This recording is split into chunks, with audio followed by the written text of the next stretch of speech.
서울의 하늘에서 첫눈이 내리고 있었다. 마치 세상의 모든 소음을 감싸 안으려는 듯 한방눈은 소리 없이 내려와 도시의 잿빛 풍경을 순백의 캔버스로 바꾸어 놓았다.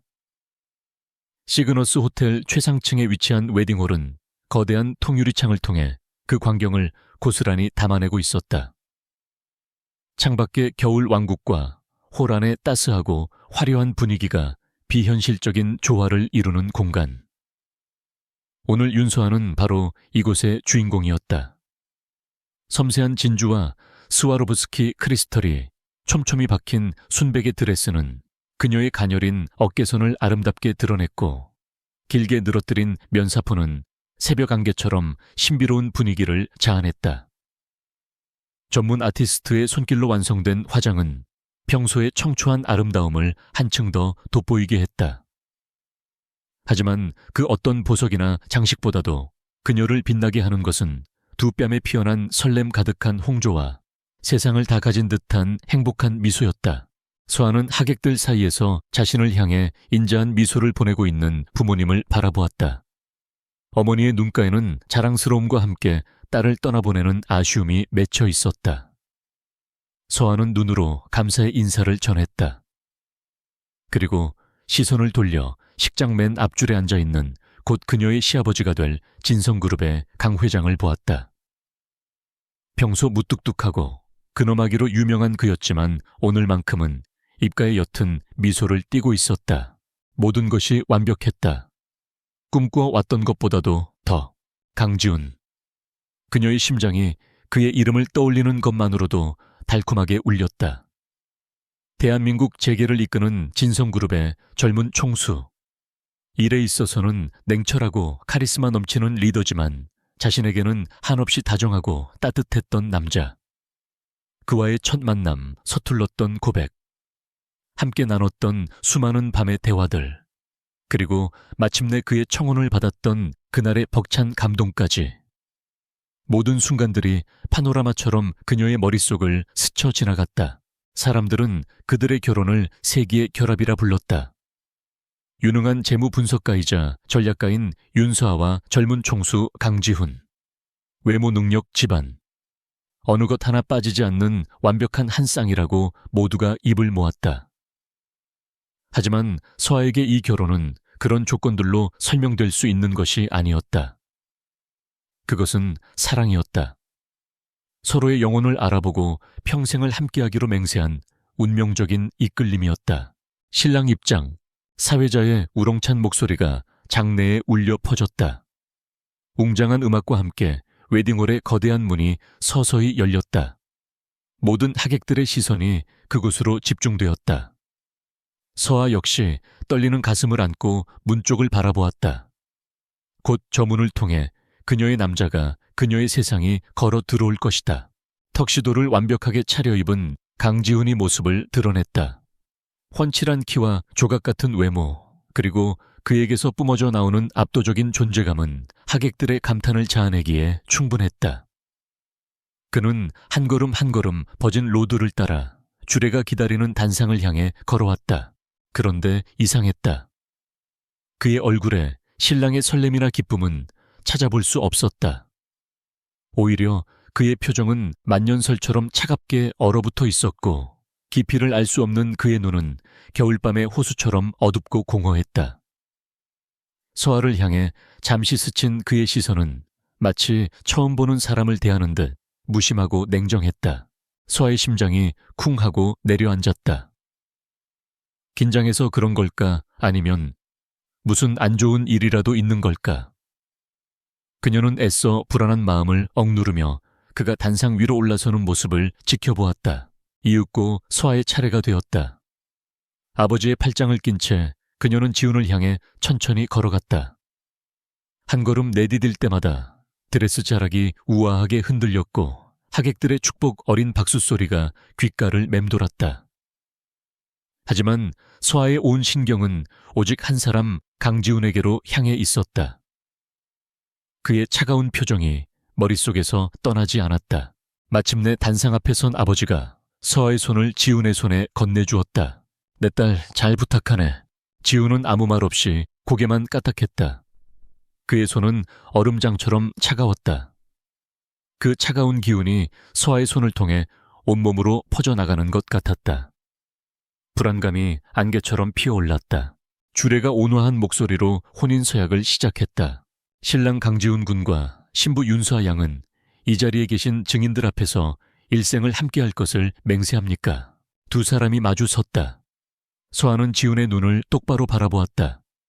그의 눈동자 속에서 흔들림을 고통을 무언가 말하려는 듯한 절박함을 읽고 싶었다. 하지만 그곳에는 차가운 벽만이 존재할 뿐이었다.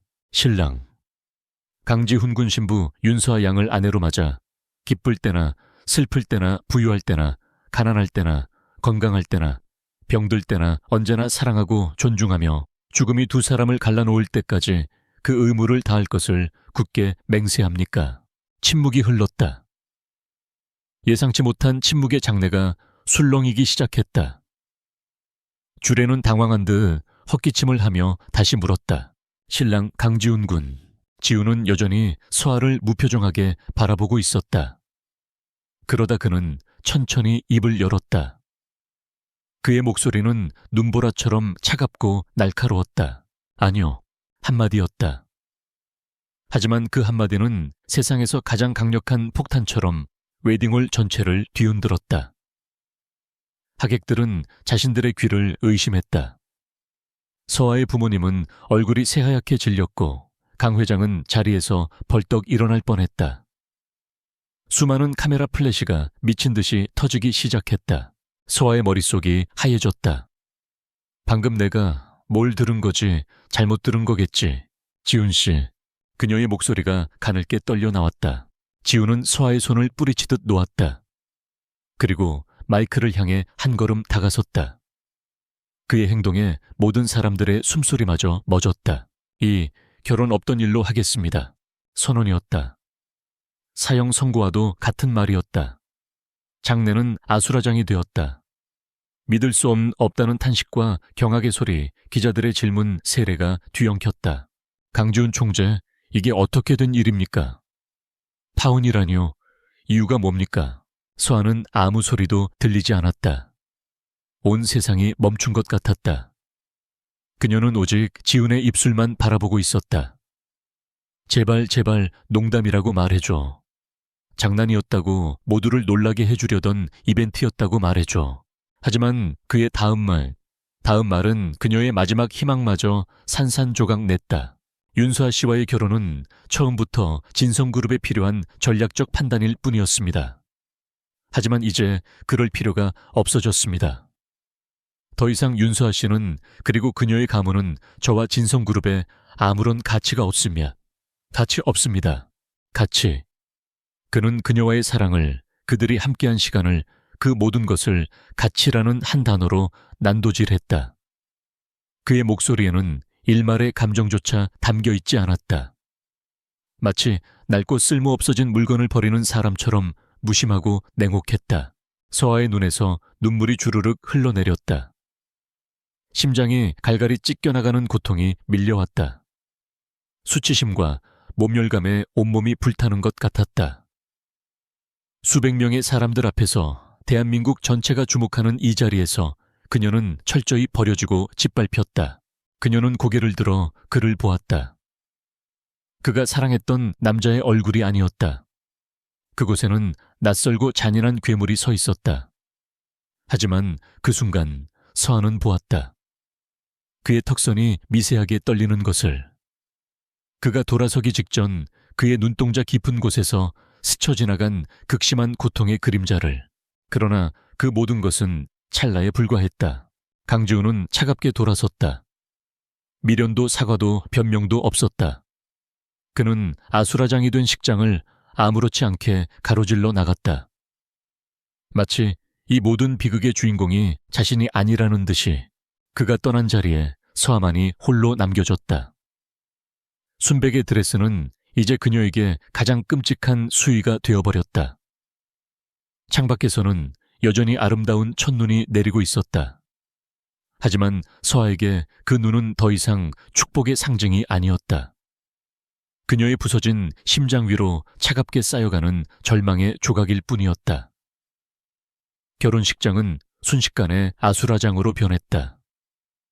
강지훈이 남긴 잔인한 말들은 메아리가 되어 사람들의 귓가에 맴돌았고 충격과 혼란이 뒤섞인 웅성거림이 홀 전체를 잠식했다. 윤서아는 그 모든 소음의 한가운데 마치 폭풍의 눈처럼 고요하게 서 있었다.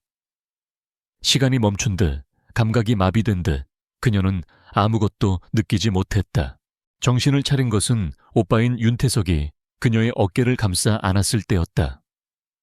서아야 괜찮아. 서아야 오빠의 절박한 목소리에 서아는 기계적으로 고개를 돌렸다. 그녀의 눈은 초점을 잃은 채 텅 비어 있었다. 일단 여기서 나가자. 어서. 아버지 윤상현은 이가 부서져라 이를 악물고 있었다. 평생을 성실하고 정직하게 살아온 그에게 닥친 이 모욕적인 상황은 감당하기 힘든 시련이었다. 어머니는 이미 실신 직전이었다.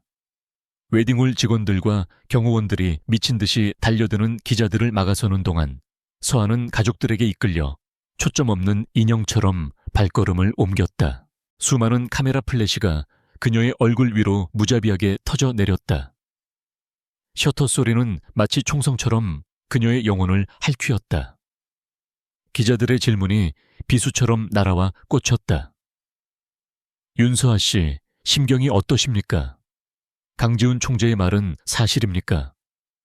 정말 전략적인 관계였나요? 파혼의 진짜 이유가 뭐라고 생각하십니까? 그녀는 아무런 대답도 할 수 없었다. 대답할 힘도 이유도 없었다. 그녀는 그저 이 지옥 같은 공간을 벗어나고 싶을 뿐이었다. 집으로 돌아오는 차 안에서도 침묵만이 흘렀다. 누구도 감히 입을 열지 못했다. 서아는 창밖으로 스쳐 지나가는 풍경을 멍하니 바라보았다. 여전히 눈은 내리고 있었고 세상은 아무 일 없었다는 듯 평화로워 보였다. 그 평화로움이 역설적으로 그녀의 심장을 더욱 아프게 찔렀다. 그날 이후 윤서아의 시간은 멈췄다. 그녀는 자신의 방에 틀어박혀 세상과 단절했다. 커튼을 굳게 닫아 빛을 차단했고 전화기의 전원은 꺼버렸다. 세상은 세계의 결혼식에서 세계의 파혼 스캔들로 뒤집어져 온갖 추측과 악의적인 기사들을 쏟아냈지만 그 어떤 것도 그녀에게 닿지 못했다. 머디 예대하라 네오 이상 윤서아 씨는 그리고 그녀의 가문은 저와 진성그룹에 아무런 가치가 없습니다. 그의 목소리가 그 차가운 눈빛이 끔찍한 악몽처럼 그녀를 괴롭혔다. 잠이 들면 결혼식장의 그 순간으로 되돌아갔고 잠에서 깨어나면 지독한 현실의 고통이 그녀를 짓눌렀다. 사랑했던 남자가 자신에게 그런 모욕을 줄 수 있다는 사실을 그와 함께했던 모든 시간이 거짓일 수 있다는 가능성을 받아들이는 것은 죽음보다 더한 고통이었다. 그녀는 먹지도 마시지도 않았다. 그저 침대에 누워 텅 빈 천장만을 바라볼 뿐이었다. 눈물조차 흐르지 않았다. 슬픔이 너무 깊으면 오히려 눈물이 나지 않는다는 것을 그녀는 처음 알았다. 가족들은 방문 밖에서 애타게 그녀를 불렀지만 서아는 굳게 문을 잠근 채 아무런 반응도 보이지 않았다. 그녀는 스스로를 고통의 감옥에 가두었다.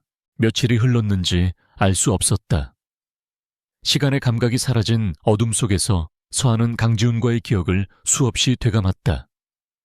행복했던 순간들, 그의 다정한 미소 그녀를 감싸주던 따뜻한 품, 미래를 약속하던 달콤한 속삭임들, 그것이 모두 연기였다고 계획된 거짓이었다고 그렇게 기억의 파편들을 헤매던 중 문득 날카로운 유리 조각 같은 위화감이 그녀의 의식을 찔렀다. 이상했다. 무언가 이상했다. 서아는 침대에서 몸을 일으켰다. 며칠 만에 처음으로 보인 의지적인 행동이었다. 그녀는 흐릿한 머리로 결혼식 날의 강지훈을 다시 떠올렸다. 그의 모든 말, 모든 표정, 모든 행동을 하나씩 분해하고 분석하기 시작했다. 재무 분석가로서, 기업 전략가로서 그녀가 가진 최고의 무기는 바로 날카로운 분석력이었다. 지금껏 그녀는 감정의 소용돌이에 빠져 그 무기를 망각하고 있었다. 첫 번째 의문점. 동기. 그는 그녀와 그녀의 가문이 전략적 가치를 잃었다고 말했다. 하지만 그건 말이 되지 않았다. 그녀의 아버지가 운영하는 회사는 안정적인 중견기업이었고 최근 진성그룹과 중요한 기술 제휴를 맺은 상태였다. 서아 자신도 업계에서 능력을 인정받는 인재였다. 하룻밤 사이에 그 모든 가치가 사라질 이유가 없었다. 오히려 결혼을 통해 두 회사의 결속은 더욱 단단해질 터였다. 강지훈은 그런 사소한 이익 때문에 전 국민이 보는 앞에서 자신의 이미지를 실추시키고 윤씨 가문과 등을 돌리는 비논리적인 선택을 할 사람이 아니었다. 그는 누구보다 철저한 사업가였다. 그의 행동은 사업적인 관점에서 볼 때 최악의 수였다. 두 번째 의문점. 방식. 관계를 정리하고 싶었다면 그 방법은 얼마든지 있었다. 조용히 비공개로 파혼을 통보할 수도 있었다. 아니면 적당한 이유를 만들어 서로 합의해 결혼을 미루거나 취소할 수도 있었다. 그런데 왜 하필 결혼식장에서 모든 언론과 하객들 앞에서 가장 잔인하고 모욕적인 방식으로 그녀를 내쳐야만 했을까? 그의 행동은 마치 나는 윤서아를 증오한다. 우리는 철저한 원수다라고 온 세상에 광고하는 것처럼 보였다. 그것은 너무나 과장되고 자규적이었다. 마치 잘 짜인 연극의 한 장면처럼. 그리고 마지막 결정적인 위화감. 그의 눈빛. 서아는 기억의 마지막 조각을 맞췄다. 그가 돌아서기 직전 찰나의 순간에 스쳐 지나갔던 그의 눈빛. 그 속에는 냉정함이나 무관심이 아니었다. 그것은 지독한 고통과 체념, 그리고 무언가를 지키기 위해 자신을 파괴하는 자의 처절함이었다. 마치 스스로의 심장에 칼을 꽂으며 그녀에게서 멀어지는 사람처럼. 그 눈빛만큼은 연기일 수 없었다. 가치라는 단어를 내뱉을 때 미세하게 떨리던 그의 턱선. 그녀의 손을 놓을 때 차마 그녀를 보지 못하고 허공을 향했던 그의 시선. 모든 것이 이제야 선명하게 보이기 시작했다. 강지훈은 거짓말을 하고 있었다. 이 결론에 도달하자 서아의 심장이 미친 듯이 뛰기 시작했다. 슬픔과 절망이 있던 자리에 뜨거운 무언가가 차올랐다. 그것은 분노였고 동시에 꺼져가던 희망의 불씨였다. 그는 왜 그런 거짓말을 해야만 했을까? 무엇이 그를 그렇게 만들었을까? 누가 그를 조종하고 있는 것일까? 수많은 질문들이 꼬리에 꼬리를 물고 이어졌다. 서아는 비틀거리며 침대에서 내려와 거울 앞에 섰다. 거울 속에는 며칠 사이에 핏기 없이 창백해지고 헬쑥해진 낯선 여자가 서 있었다. 하지만 텅 비어있던 그녀의 눈동자에는 이제 날카로운 빛이 감돌고 있었다. 더 이상 세상이 만들어 놓은 불쌍한 파혼녀의 모습이 아니었다. 이대로 끝나지 않아 강지훈. 그녀는 나지막이 읊조렸다. 그것은 원망의 말이 아니었다. 진실을 파헤치고야 말겠다는 굳은 맹세였다. 복수를 위해서가 아니었다. 그를 이해하기 위해서였다. 그리고 어쩌면 아직 남아있을지도 모를 그들의 사랑을 되찾기 위해서였다. 무엇보다 그녀 자신을 위해서였다. 세상의 동정과 조롱 속에서 피해자로 남아 평생을 살아갈 수는 없었다. 그녀는 화장실로 들어가 차가운 물로 얼굴을 씻었다. 정신이 번쩍 들었다. 방으로 돌아온 그녀는 굳게 닫혀있던 커튼을 활짝 열어 젖혔다. 눈부신 햇살이 어두운 방 안으로 쏟아져 들어왔다. 서아는 옷장으로 다가가 가장 단정하고 활동적인 옷을 꺼내 입었다.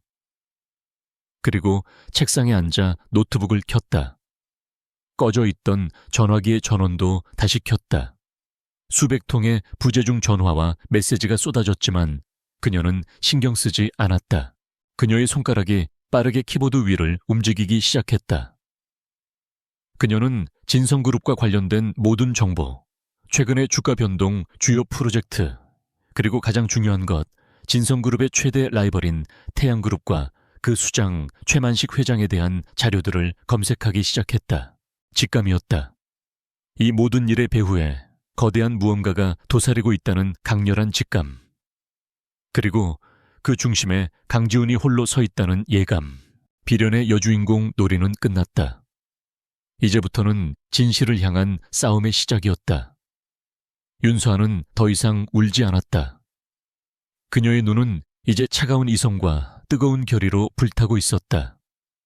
세상의 떠들썩한 관심은 시간이 흐르면서 점차 다른 가십으로 옮겨갔다. 세기의 파혼녀. 윤서아는 대중의 기억 속에서 서서히 잊혀져 갔다.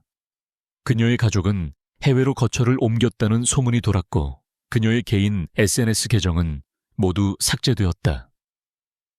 윤서아라는 이름은 마치 처음부터 세상에 존재하지 않았던 사람처럼 증발해버렸다. 한 달 후 서울의 또 다른 마천루 태양그룹 본사. 새로 전략기획팀에 발령받은 윤세라입니다. 잘 부탁드립니다. 짧은 단발머리에 지적인 안경, 화장기 없는 얼굴에 단정한 오피스룩.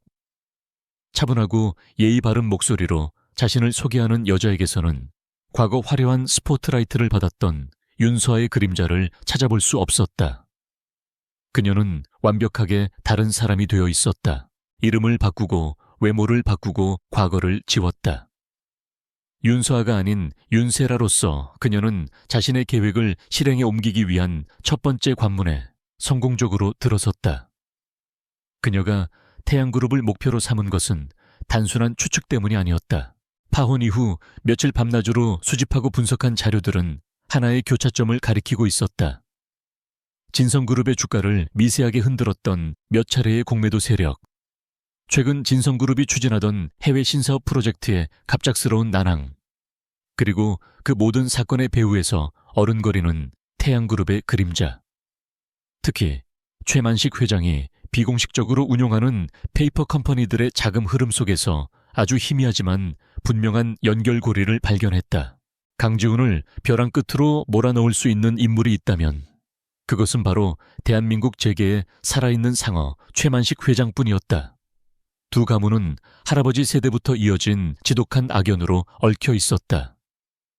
최 회장이 강지훈을 무너뜨리기 위해 어떤 비열한 수단을 사용했더라도 전혀 이상할 것이 없었다. 호랑기를 잡으려면 호랑이 굴로 들어가야 한다.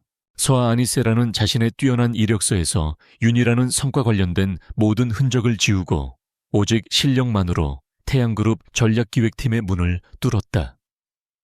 면접관들은 그녀의 날카로운 분석력과 대담한 전략 제시에 깊은 인상을 받았다. 그들은 자신들이 대한민국을 뒤흔든 스캔들의 주인공을 새로운 팀원으로 맞이하고 있다는 사실을 꿈에도 상상하지 못했다. 태양그룹의 사무실 분위기는 진성그룹과는 확연히 달랐다.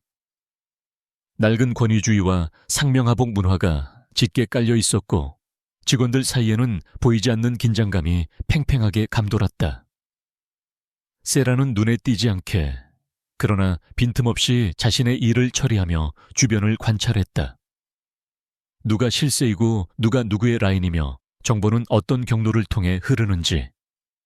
그녀는 스펀지처럼 모든 것을 흡수하며 태양그룹이라는 거대한 성의 내부 지도를 머릿속에 그려나갔다. 그녀는 일부러 야근을 자처하며 늦게까지 사무실에 남았다. 모두가 퇴근한 고요한 사무실은 그녀에게 최고의 정보 수집 장소였다. 보안이 허술한 컴퓨터 책상 위에 아무렇게나 놓인 서류들. 그녀는 조심스럽게 흔적을 남기지 않으면서 정보의 조각들을 맞춰 나갔다. 하지만 최만식 회장과 관련된 핵심 정보는 철저하게 통제되고 있었다. 아직은 수면 위를 떠도는 부스러기들 뿐이었다. 인내가 필요한 시간이었다. 같은 시각 태양그룹 본사 건너편에 우뚝 솟은 진성그룹 본사 최고층. 강지훈은 어둠이 내린 서울의 야경을 등진 채 거대한 사무실 중앙에 홀로 서 있었다. 한 달 전보다 수척해진 그의 얼굴에는 깊은 고뇌와 지독한 피로가 새겨져 있었다. 책상 위에는 식어버린 커피와 손도 대지 않은 샌드위치가 놓여 있었다. 똑똑 노크 소리와 함께 김 비서가 안으로 들어왔다. 그의 손에는 얇은 서류 봉투 하나가 들려 있었다. 회장님 요청하신 자료입니다. 지훈은 천천히 몸을 돌렸다. 그의 눈빛은 메마른 사막과도 같았다. 그는 말없이 서류를 받아 들었다. 봉투 안에는 한 여자의 사진과 간단한 신상 정보가 담겨 있었다. 이름 윤세라, 나이 28세, 현 소속 태양그룹 전략기획팀. 사진 속의 여자는 낯설었다. 짧은 머리 안경 무채색의 옷. 하지만 지훈은 한눈에 알 수 있었다. 그 낯선 모습 아래 숨겨진 사람이 누구인지. 윤서아. 그의 심장이 쿵하고 아프게 내려앉았다. 손에 든 서류가 납덩이처럼 무겁게 느껴졌다. 태양그룹이라니. 지훈의 입에서 낮은 신음이 터져 나왔다. 그가 그녀를 버린 이유, 그가 스스로를 지옥으로 밀어 넣으면서까지 그녀를 지키려 했던 이유는 바로 최만식이라는 악마로부터 그녀를 떼어놓기 위해서였다. 그런데 그녀가 제 발로 그 악마의 소굴로 걸어 들어갔다. 세상에서 가장 위험한 곳으로. 회장님, 김비서는 차마 말을 잇지 못했다. 지난 한 달간 지옥 같은 시간을 견뎌온 사람은 비단 윤서아뿐만이 아니었다. 강지훈은 매일 밤 악몽에 시달렸고 술 없이는 잠들지 못했다.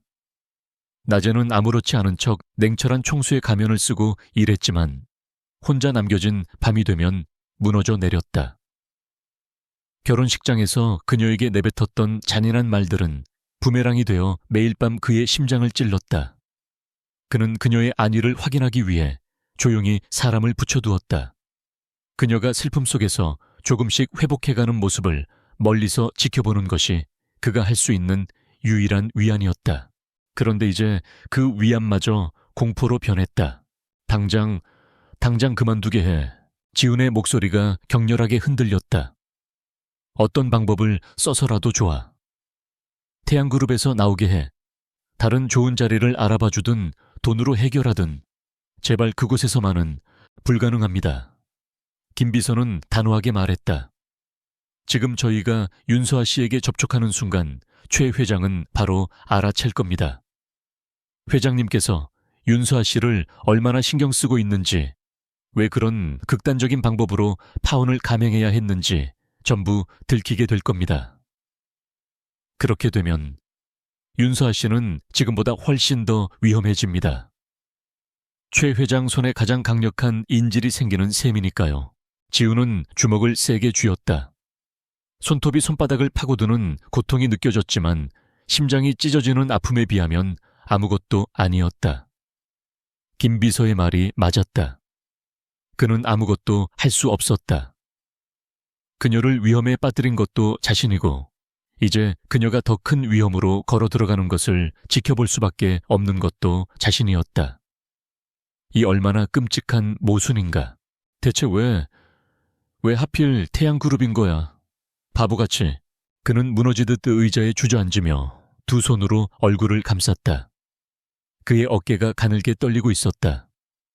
철옹성 같던 남자의 처절한 뒷모습을 김비서는 차마 고개를 들어 볼 수 없었다. 한편 태양그룹 사무실에 홀로 남은 세라는 마침내 의미 있는 단서 하나를 발견했다. 그녀가 검토하던 것은 작년 태양그룹이 인수한 부실기업의 재무제표였다. 표면적으로는 평범한 M&A 사례였지만 자금의 출처와 흐름이 석연치 않았다. 그리고 그 자금의 일부가 흘러 들어간 곳은 바로 최만식 회장의 페이퍼 컴퍼니 중 하나였다.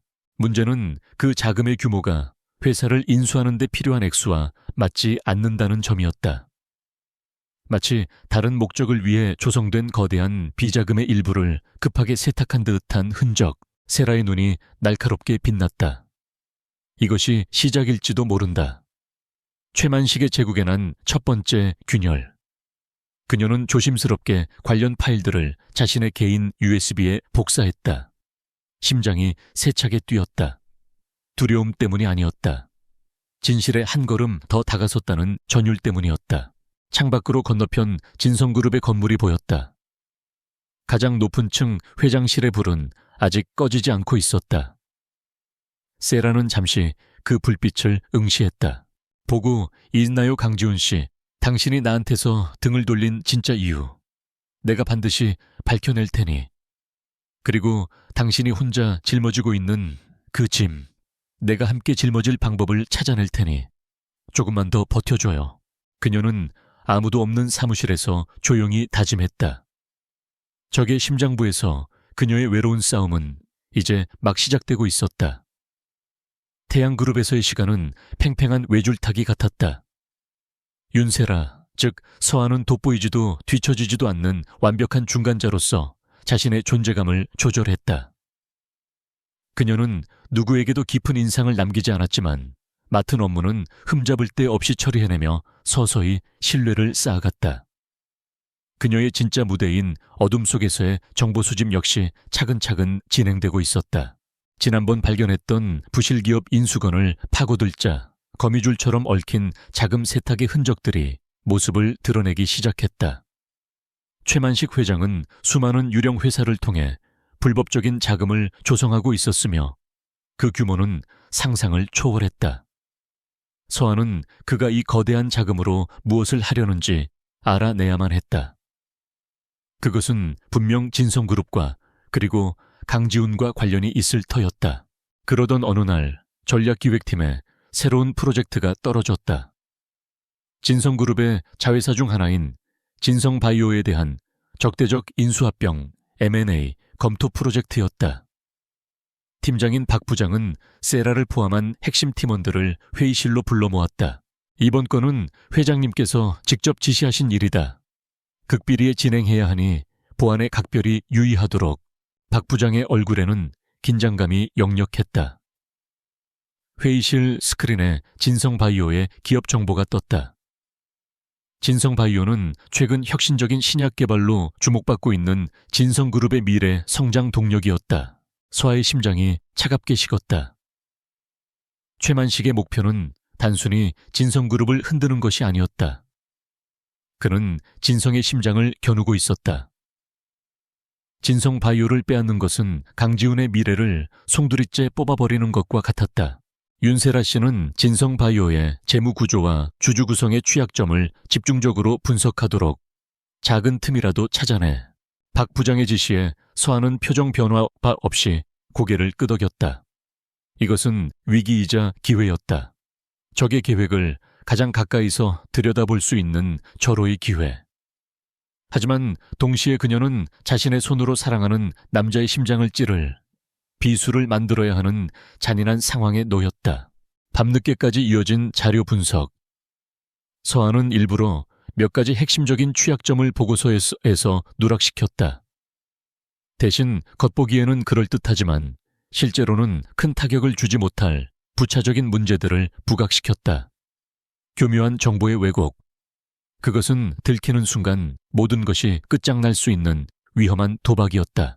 며칠 후 서아의 인생에서 피하고 싶었던 순간이 거짓말처럼 찾아왔다. 대한민국 경제인 연합회에서 주최하는 연말 자선 파티. 태양그룹에서는 최만식 회장과 함께 전략기획팀의 박 부장 그리고 실무자 대표로 서아가 참석하게 되었다. 화려한 샹들리에가 빛나는 호텔 연회장. 대한민국을 움직이는 재계의 거물들이 모두 모인 자리였다.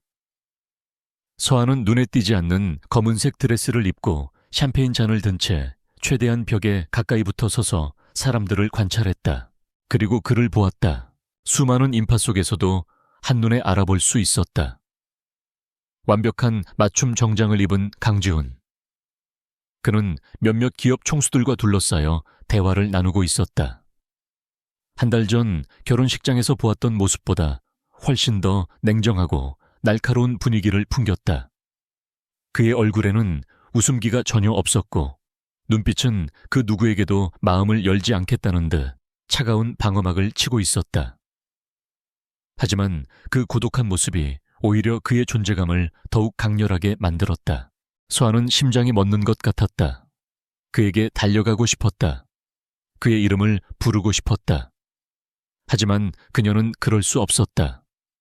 그녀는 지금 윤서아가 아닌 태양그룹의 직원 윤세라일 뿐이었다. 그 순간 지훈의 시선이 그녀가 있는 쪽으로 향했다. 두 사람의 눈이 허공에서 마주쳤다. 찰나의 시간. 하지만 그 순간만큼은 세상의 모든 소음이 사라졌다. 지훈의 눈동자가 미세하게 흔들리는 것을 서한은 놓치지 않았다. 놀라움, 당혹감, 그리고 그 뒤에 숨겨진 깊은 고통, 그의 모든 감정이 폭풍처럼 그녀에게로 밀려왔다. 하지만 그것도 잠시. 그는 곧바로 아무 일도 없었다는 듯 차가운 무표정으로 돌아왔다. 그의 시선은 그녀를 지나쳐 마치 처음 보는 낯선 사람을 스쳐 지나가듯 다른 곳으로 향했다. 심장이 얼어붙는 것 같았다. 머리로는 이해했지만 가슴은 그의 냉정한 외면을 받아들일 수 없었다. 눈물이 핑 돌았지만 서한은 이를 악물고 참아냈다. 바로 그때 등 뒤에서 아기의 찬 목소리가 들려왔다. 저런 적이 저 불쌍한 표정 좀 보게. 아직도 미련을 못 버렸나 보군. 최만식 회장이었다. 그는 어느새 서아의 바로 옆에 다가와 지훈을 향해 경멸적인 시선을 보내며 말했다. 그의 옆에는 박 부장이 불안한 얼굴로 서 있었다. 네가 바로 윤세라 대리인가 보고서는 잘 봤네. 일처리가 아주 똑똑해. 최 회장은 서아를 위아래로 훑어보며 만족스러운 미소를 지었다. 하지만 그 눈빛은 마치 독사가 먹잇감을 살펴보는 듯 음흉하고 탐욕스러웠다. 과찬이십니다, 회장님. 서아는 최대한 감정을 숨긴 채 고개를 숙였다. 강지훈 저놈 애송이인 줄 알았더니 도끼는 있는 놈이야. 제 아비처럼 말이지. 하지만 결국 내 손바닥 안에서 놀아나게 될 거야. 최 회장은 마치 혼잣말처럼 중얼거렸다. 그의 목소리에는 강씨 일가에 대한 뿌리 깊은 증오가 배어 있었다. 그는 들고 있던 와인잔을 가볍게 흔들며 말을 이었다. 오늘 밤 저놈에게 작은 선물을 하나 줄까 하는데 박 부장 준비는 다 됐나, 네 회장님. 말씀하신 대로 조치해 두었습니다. 서아의 심장이 불길하게 뛰기 시작했다. 작은 선물이라니 대체 무슨 짓을 꾸미고 있는 것일까? 그때였다. 연 회장의 모든 스크린에 갑자기 긴급 속보 자막이 뜨기 시작했다. 속보. 진성바이오 임상시험 중인 신약에서 치명적 부작용 발견. 주가 폭락 예상. 연 회장이 순식간에 술렁였다. 진성그룹과 관련된 인사들의 얼굴이 하얗게 질렸다. 사람들의 시선이 일제히 한 사람에게로 쏠렸다. 강지훈. 그는 여전히 미동도 없이 스크린을 응시하고 있었다. 하지만 굳게 담은 입술과 창백해진 얼굴이 그가 받은 충격을 말해주고 있었다. 하하하하하하. 옆에서 최만식의 통쾌한 웃음소리가 터져나왔다. 이제 시작일 뿐이야. 저놈이 가진 모든 것을 하나씩 아주 천천히 빼앗아 줄 테다. 서아는 온몸의 피가 차갑게 식는 것을 느꼈다. 이것이 최만식이 말한 선물의 정체였다. 언론을 이용한 악의적인 정보 흘리기. 진성바이오의 신약은 아직 임상 초기 단계였고 부작용 역시 충분히 통제 가능한 수준이라는 것을 서아는 사전조사를 통해 알고 있었다. 하지만 최만식은 그것을 마치 회복 불가능한 치명적 결함인 것처럼 부풀려 터뜨린 것이다. 내일 아침 주식시장이 열리면 진성바이오는 엄청난 타격을 입게 될 것이고 이것은 적대적 M&A를 위한 완벽한 사전 작업이었다. 서아는 다시 지훈을 바라보았다. 그는 자신을 둘러싼 수많은 동정과 비웃음의 시선들을 꼿꼿이 감당하며 조용히 연 회장을 빠져나가고 있었다. 무너지지 않으려는 그의 뒷모습이 너무나 외롭고 위태로워 보였다. 서아는 주먹을 꽉 쥐었다. 손바닥이 아플 정도로. 그녀는 지훈에게 아무런 도움도 줄 수 없었다. 오히려 그녀는 지금 그의 가장 큰 적의 옆에 서 있었다. 그의 고통을 바로 곁에서 지켜보면서도 아무것도 할 수 없다는 무력감이 그녀의 심장을 갈갈이 찢었다. 왜 그런 표정을 짓나 불쌍하기라도 한가. 최만식이 그녀의 표정을 읽고 비웃으며 물었다. 서아는 재빨리 표정을 갈무리하고 아무렇지 않은 척 대답했다. 아닙니다, 회장님. 회장님의 원대한 계획에 감탄했을 뿐입니다. 그녀의 목소리는 얼음처럼 차가웠다. 지금 이 순간 그녀의 가슴 속에서 타오르는 것은 슬픔이나 연민이 아니었다. 그것은 최만식이라는 괴물을 향한 지독한 분노와 반드시 그를 무너뜨리고 말겠다는 강철 같은 결의였다.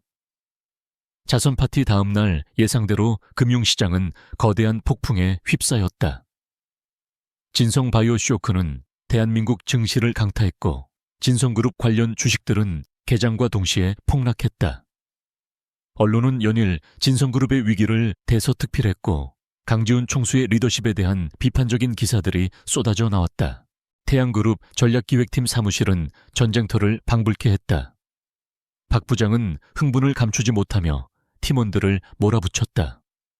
지금이 기회다. 강지훈이 정신 차리기 전에 숨통을 끊어놔야 해. 진성바이오의 주주 명단을 다시 검토하고 우호 지분을 확보할 수 있는 모든 루트를 파악해. 윤세라, 즉 서하는 기계처럼 박 부장의 지시에 따르면서도 머릿속으로는 차갑게 상황을 분석했다. 최만식의 공격은 잔인했지만 동시에 이상할 정도로 감정적이었다. 단순히 기업을 인수하려는 사업가의 행동이라기보다는 원수를 무너뜨리려는 자의 맹목적인 증오가 느껴졌다.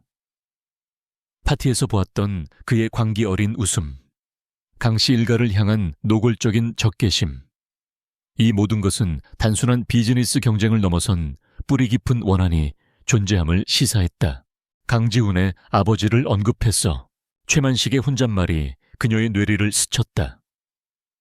서하는 이 모든 사건의 근원을 파헤치기 위해 과거로 눈을 돌려야 한다고 판단했다.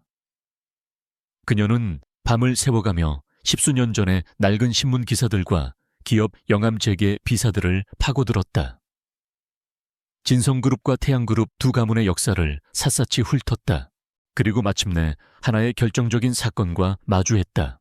15년 전 강지훈의 아버지인 강현준 전 회장의 갑작스러운 죽음.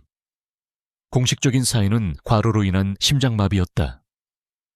하지만 그의 사망 시점은 태양그룹이 진성그룹을 상대로 벌였던 1차 적대적 M&A 시도와 정확히 일치했다. 당시에도 최만식은 온갖 비열한 수를 동원해 진성그룹을 위협했지만 강현준 회장은 뛰어난 경영 능력으로 회사를 지켜내는데 성공했다. 그리고 그 직후 그는 자신의 집무실에서 쓰러진 채 발견되었다. 기사들은 그의 죽음을 경영전쟁의 비극적인 희생양이라며 애도했지만 그 이면에 무언가 더 있을 것이라는 의혹을 제기하는 작은 목소리들도 있었다. 하지만 그 목소리들은 곧 다른 큰 뉴스들에 묻혀 사라졌다. 서하는 심장이 차갑게 가라앉는 것을 느꼈다. 퍼즐 조각들이 하나씩 맞춰지고 있었다. 최만식의 증오는 그때부터 시작된 것이었다. 아니, 어쩌면 더 오래전부터였을지도 모른다. 강지훈은 아버지의 죽음과 관련된 무언가를 알고 있는 것일까? 그것이 지금 그를 올가매고 있는 족쇄인 걸까? 공개된 자료만으로는 진실의 핵심에 다가갈 수 없었다. 그녀에게는 내부자의 증언이 그 시절을 기억하는 살아있는 역사가 필요했다. 수소문 끝에 그녀는 한 사람의 이름을 찾아냈다. 오정수, 강현준 전 회장의 비서실장이었고 그가 가장 신임했던 최측근이었다. 강 전 회장의 사후근은 돌연 모든 직책을 내려놓고 업계를 떠나 지금은 작은 서점을 운영하며 조용히 살고 있었다. 서하는 며칠간의 고민 끝에 윤세라가 아닌 윤서아로서 그를 찾아가기로 결심했다. 진실을 얻기 위해서는 자신의 모든 것을 걸어야 했다. 오정수가 운영하는 서점은 서울 외곽의 한적한 동네에 자리 잡고 있었다.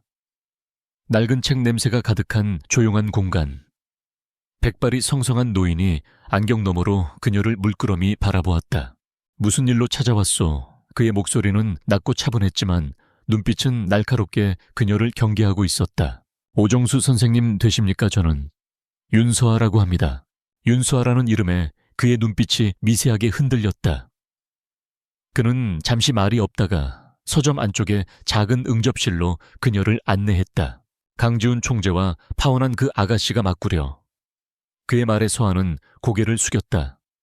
세상을 시끄럽게 해 죄송합니다. 나 같은 늙은이에게 사과할 것 없어. 그보다 나를 찾아온 이유가 뭐여? 옛날 이야기라도 듣고 싶은 게 아니라면 여기까지 올 이유가 없을 텐데. 서하는 망설이지 않았다. 그녀는 자신이 태양그룹에 위장 입사한 사실부터 최만식의 비자금 흔적, 그리고 강현준 회장의 죽음에 대한 의심까지 자신이 알아낸 모든 것을 솔직하게 털어놓았다. 그녀의 이야기가 이어질수록 오정수의 표정은 점점 더 굳어졌다.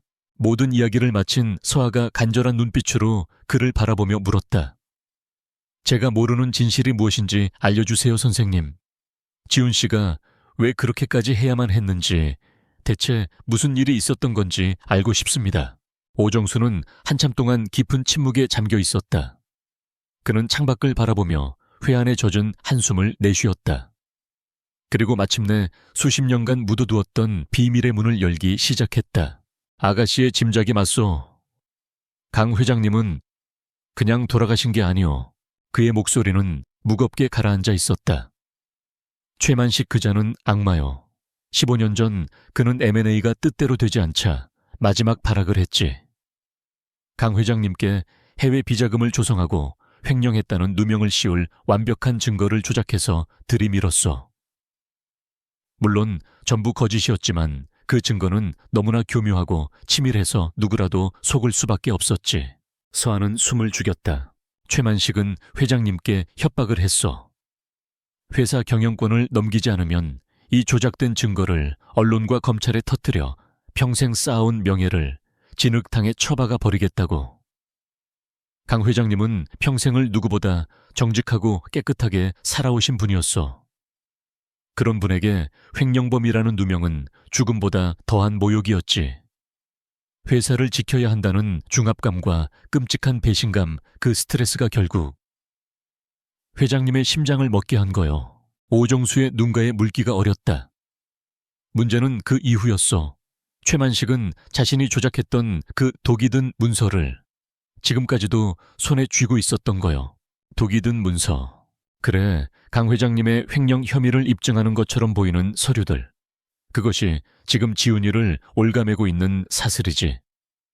최만식은 그걸 무기로 지훈이를 협박해왔어. 내 말에 복종하지 않으면 죽은 네 아버지에게 횡령범이라는 주홍글씨를 새겨주겠다고. 아버지를 잃은 어린 아들에게 그보다 더 잔인한 협박이 어디 있겠소. 서아는 온몸에서 힘이 빠져나가는 것을 느꼈다. 이제야 모든 것이 이해되었다. 강지훈이 짊어져야 했던 짐의 무게, 그가 홀로 감당해야 했던 지옥의 깊이를. 그는 돌아가신 아버지의 명예를 지키기 위해, 그리고 회사를 지키기 위해 악마의 꼭두각시가 되는 길을 택했던 것이다. 결혼식장에서의 그 잔인한 행동 또한 최만식의 요구였을 터였다. 강지훈에게서 가장 큰 힘이 되어줄 사람을 떼어내 그를 완벽하게 고립시키고 자신의 통제력을 과시하기 위한 잔인한 쇼. 지훈이는 아가씨를 지키고 싶었던 게야. 오정수가 서아를 안쓰럽게 바라보며 말했다. 아가씨가 자신의 가장 큰 약점이란 걸 알았겠지. 최만식 같은 자는 약점을 잡으면 절대 놓지 않으니까. 그래서 제 심장을 도려내는 심정으로 아가씨를 밀어낸 게야. 가장 아픈 방식으로 다시는 돌아보지 못할 만큼 멀리. 서아의 눈에서 참았던 눈물이 하염없이 흘러내렸다.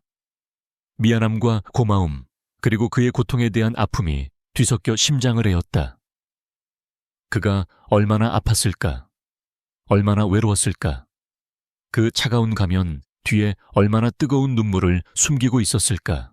그녀는 더 이상 울고만 있을 수 없었다. 그녀의 슬픔은 이제 강철 같은 분노와 사명감으로 변했다.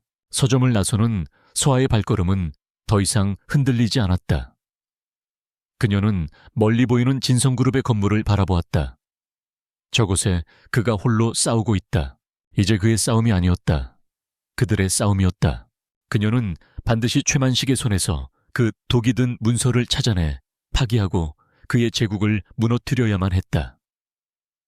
그것만이 강지훈을 해방시키고 강현준 회장의 억울한 넋을 위로하며 그들의 짓밟힌 사랑을 되찾을 수 있는 유일한 길이었다. 오정수 전 비서실장과의 만남 이후 윤서아의 세계는 완전히 재정립되었다. 그녀가 짊어진 슬픔은 이제 명확한 목표를 가진 사명감으로 변모했다. 그녀의 눈빛은 더욱 깊고 단단해졌고 태양그룹에서의 모든 행동은 더욱 치밀하고 대담해졌다. 그녀는 더 이상 진실을 찾는 방관자가 아니었다. 그녀는 전쟁의 한복판에 뛰어든 전사였다. 그녀의 최우선 목표는 최만식이 강지훈을 협박하는 데 사용했다는 독이 든 문서의 행방을 찾는 것이었다. 하지만 태양그룹의 보안은 철통 같았고 최만식의 개인적인 정보에 접근하는 것은 불가능에 가까웠다. 서한은 초조해하지 않고 진성바이오 M&A 프로젝트를 방해하는 일에 집중하며 기회를 엿보았다. 그녀는 보고서의 데이터를 교묘하게 왜곡하고 잘못된 분석을 제시하며 프로젝트의 진행 속도를 은밀하게 늦추었다. 아무도 그녀의 의도를 눈치채지 못했다. 그들은 그저 유능하지만 가끔 실수를 하는 신입 정도로 그녀를 여길 뿐이었다. 그러던 어느 날 저녁 야근을 마치고 텅 빈 주차장으로 향하던 그녀의 휴대폰이 짧게 진동했다. 발신자 표시 제안으로 온 문자 메시지였다. 당신이 누군지 압니다. 강지훈 회장님을 위해 잠시 뵙고 싶습니다. 서아의 심장이 쿵 내려앉았다. 정체가 발각된 것인가? 최만식의 함정일까? 메시지는 이어졌다. 오늘 밤 10시 남산 아래 하얏트 호텔 로비 라운지. 위험한 사람은 아닙니다. 서아는 잠시 망설였다. 하지만 강지훈 회장님을 위해라는 문구가 그녀의 마음을 움직였다. 이것이 함정이라 할지라도 그 안에 신락 같은 단서라도 있다면 기꺼이 뛰어들 가치가 있었다. 그녀는 짧게 답장을 보냈다. 가겠습니다. 약속 장소인 호텔 라운지는 조용하고 고급스러운 분위기였다. 서아는 창가 구석진 자리에 앉아 상대를 기다렸다. 약속 시간 정각 한 남자가 그녀에게 다가와 정중하게 고개를 숙였다. 강지훈의 그림자 김비서였다. 이렇게 갑작스럽게 연락드려 죄송합니다, 윤서아 씨. 그는 파티에서처럼 딱딱한 비서의 모습이 아니었다. 그의 얼굴에는 깊은 수심과 절박함이 어려 있었다. 어떻게 저를... 서아가 경계심을 풀지 않으는 채 물었다. 회장님께서... 멀리서나마 서아 씨를 지켜보고 계셨습니다. 안전을 확인하기 위해서였죠. 그런데 태양그룹에 입사하셨다는 보고를 받고 회장님께서 얼마나 상심하셨는지 모릅니다. 김 비서의 말에 서아의 가슴이 아려왔다. 그 역시 그녀를 지켜보고 있었구나. 그녀가 위험한 곳으로 뛰어든 것을 알면서도 아무것도 할 수 없는 심정으로. 왜 저를 찾아오셨죠? 지훈 씨가 보냈나요? 아닙니다. 김 비서는 단호하게 고개를 저었다. 이것은 전적으로 제 독단적인 행동입니다. 회장님께서는 본인이 모든 것을 짊어지고 해결하려 하십니다. 하지만 제가 곁에서 지켜본 바로는 회장님은 지금 스스로를 파괴하고 계십니다. 그는 잠시 말을 멈추고 괴로운 표정으로 말을 이었다. 오정수 전 실장님을 만나셨다는 이야기는 들었습니다. 15년 전의 일, 그리고 돌아가신 강현준 회장님의 명예를 위해 회장님께서 어떤 짐을 지고 계신지 이제 알고 계시겠죠. 서아는 말없이 고개를 끄덕였다. 하지만 서아 씨께서 모르시는 게 있습니다. 김 비서의 목소리가 한층 더 낮아졌다. 그는 주변을 살핀 후 몸을 앞으로 숙이며 속삭였다. 그것은 낡은 협박 카드일 뿐이었습니다. 결혼식 직전 최만식 회장은 새로운 카드를 꺼내 들었습니다. 훨씬 더 잔인하고 직접적인 카드였죠. 새로운 카드라뇨. 바로 윤서아 씨 당신이었습니다. 김 비서의 입에서 나온 말은 충격적이었다. 최만식은 사람을 붙여 서아의 일거수일투족을 감시했고 그녀가 혼자 있는 시간을 노려 얼마든지 사고를 위장해 해칠 수 있다는 증거 사진들을 강지훈에게 보냈다고 했다. 길을 건너는 그녀를 향해 돌진하는 트럭의 사진, 한적한 골목길에서 그녀의 뒤를 따르는 의심스러운 남자들의 사진. 최만식은 회장님께 선택을 강요했습니다. 네, 여자와 내 아버지의 명예 둘 중 하나를 골라라. 결혼을 강행한다면 내 신부는 식장에 들어오지 못할 것이다.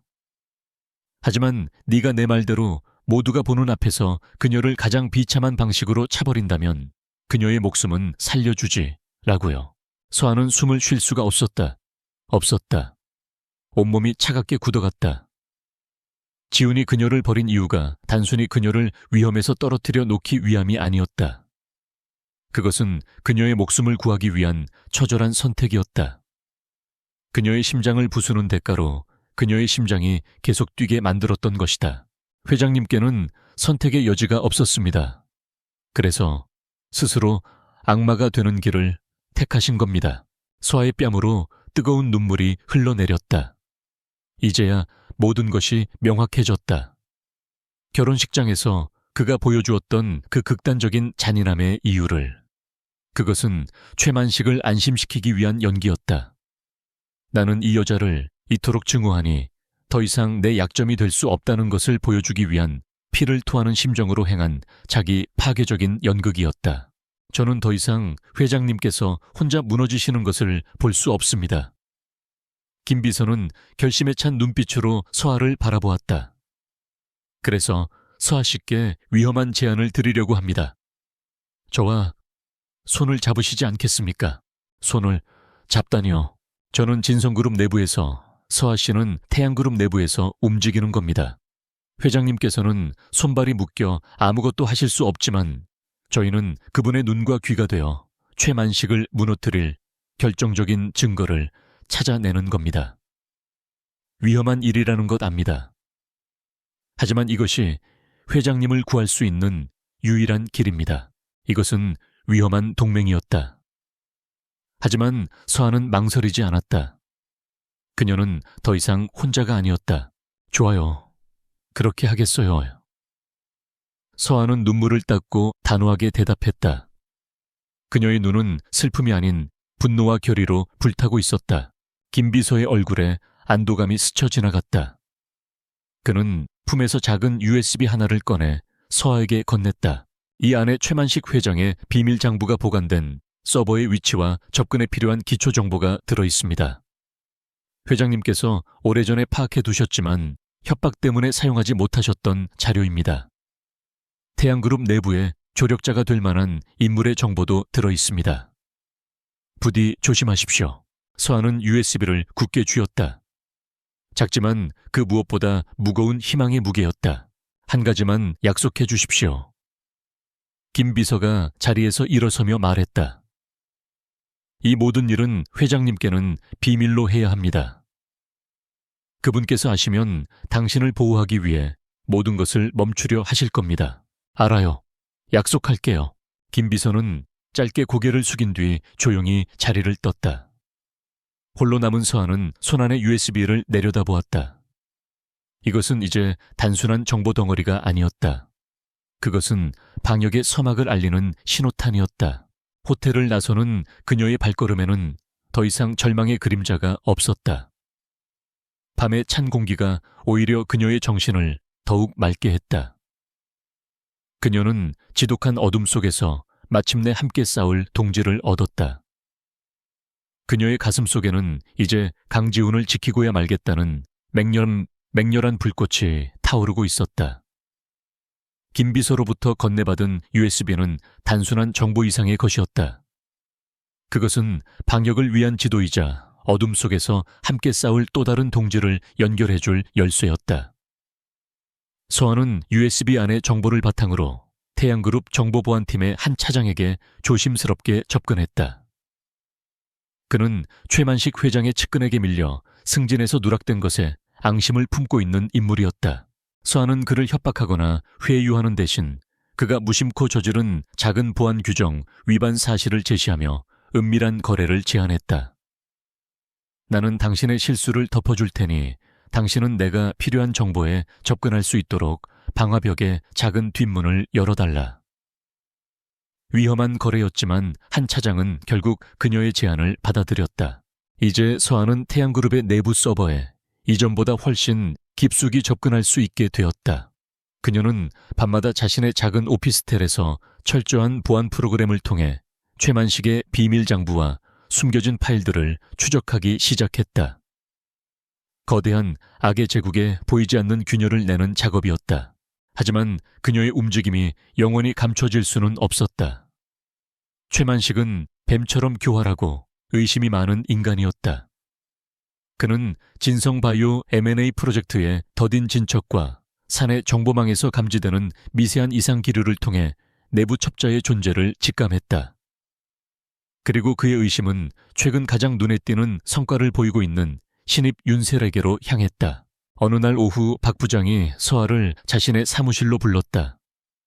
윤 대리 자네 능력이 아주 뛰어나. 회장님께서도 자네를 눈여겨보고 계셔. 그는 평소와 달리 인자한 미소를 띠고 있었다. 하지만 서아는 그 미소 뒤에 숨겨진 차가운 칼날을 느낄 수 있었다. 이번에 아주 중요한 임무를 하나 맡기려고 하네. 강지훈을 한 방에 무너뜨릴 수 있는 결정적인 증거를 입수했네. 진성그룹의 불법 로비 내역이 담긴 하드디스크지. 문제는 이게 지금 외부 창고에 보관되어 있다는 거야. 그는 서류 한 장을 내밀었다. 낡은 창고의 약도와 출입 방법이 적혀 있었다. 오늘 밤 자네가 직접 가서 이걸 회수해 왔으면 좋겠네. 워낙 민감한 자료라 다른 사람 손에 맡길 수가 없어. 자네만 믿고 맡기는 일이야. 세화의 심장이 차갑게 내려앉았다. 이것은 명백한 함정이었다. 너무나 투명하게 속이 들여다보이는 조잡한 덫. 하지만 거절할 수는 없었다. 거절하는 순간 자신이 첩자임을 자백하는 꼴이 되기 때문이었다. 알겠습니다, 부장님. 맡겨주십시오. 그녀는 아무렇지 않은 척 서류를 받아들었다. 사무실을 나오자마자 서아는 비상 연락용으로 개설해둔 메신저를 통해 김 비서에게 상황을 알렸다. 곧바로 답장이 왔다. 절대 가시면 안 됩니다. 명백한 함정입니다. 하지만 서아의 생각은 달랐다. 함정인 건 알아요. 하지만 오히려 기회일지도 몰라요. 그들이 나를 시험하는 동안 나는 그들의 의도를 역이용해서 다른 정보를 빼낼 수도 있어요. 가야만 해요. 그녀는 자신의 결심을 굽히지 않았다. 이것은 위험한 도박이었지만 판을 흔들기 위해서는 기꺼이 말을 던져야 했다. 한편 진성그룹 회장실. 김 비서는 초조한 얼굴로 사무실을 서성이다. 결국 결심을 굳혔다. 그는 강지훈의 집무실 문을 박차고 들어갔다. 회장님, 큰일 났습니다. 보고를 받은 강지훈의 얼굴이 순식간에 얼어붙었다. 처음에는 김 비서가 자신의 명령을 어기고 윤서아와 내통했다는 사실에 분노했지만 그녀가 최만식의 덫으로 제 발로 걸어 들어가고 있다는 말을 듣는 순간 그의 분노는 지독한 공포로 변했다. 그 바보 같은 여자가 대체 왜? 그는 책상을 주먹으로 내리쳤다. 최만식이 어떤 인간인지 그는 누구보다 잘 알았다. 그가 파놓은 함정은 단순한 시험으로 끝나지 않을 터였다. 강지훈은 망설일 시간이 없었다. 그는 자켓을 집어들고 사무실을 뛰쳐나갔다. 김 비서 당장 경찰에 익명으로 신고해 내가 보내는 주소로 엘리베이터를 기다릴 시간도 없이 그는 비상계단을 통해 미친 듯이 뛰어 내려갔다. 그의 머릿속은 오직 하나 그녀를 구해야 한다는 생각뿐이었다. 그날 밤 하늘은 분노한 듯 거친 비바람을 토해내고 있었다. 서아가 도착한 외곽의 창고는 버려진 지 오래된 듯 스산하고 음침했다. 낡은 철문은 기분 나쁜 소리를 내며 열렸고 안에서는 퀴퀴한 곰팡이 냄새가 진동했다. 그녀는 작은 손전등에 의지해 안으로 들어갔다. 박 부장이 알려준 위치로 가자 낡은 철제 캐비닛 위에 하드디스크가 보란듯이 놓여 있었다. 역시 함정이었다. 서아가 하드디스크를 집어드는 순간 등 뒤에서 육중한 철문이 닫히는 소리가 들렸다. 그리고 어둠 속에서 험상궂은 인상의 남자 서너 명이 모습을 드러냈다. 네가 윤세라냐 회장님께서 곱게 모셔오랬는데 생각보다 겁이 없는 년이네. 그들은 비열한 웃음을 흘리며 서아를 향해 천천히 다가왔다. 서아는 뒷걸음질 쳤지만 등 뒤는 차가운 벽으로 막혀 있었다. 누구냐고 묻는 멍청한 짓은 안 하겠지. 우리가 왜 왔는지도 알 테고. 우두머리로 보이는 남자가 말했다. 네가 뭘 얼마나 알고 있는지, 누가 시킨 건지. 오늘 밤 순순히 불면 유혈 사태는 없을 거다. 그 순간 굉음과 함께 창고의 낡은 셔터문이 밖에서부터 뜯겨져 나가듯 열렸다. 거친 비바람과 함께 복수의 화신처럼 한 남자가 어둠 속에서 걸어 들어왔다. 강지훈이었다.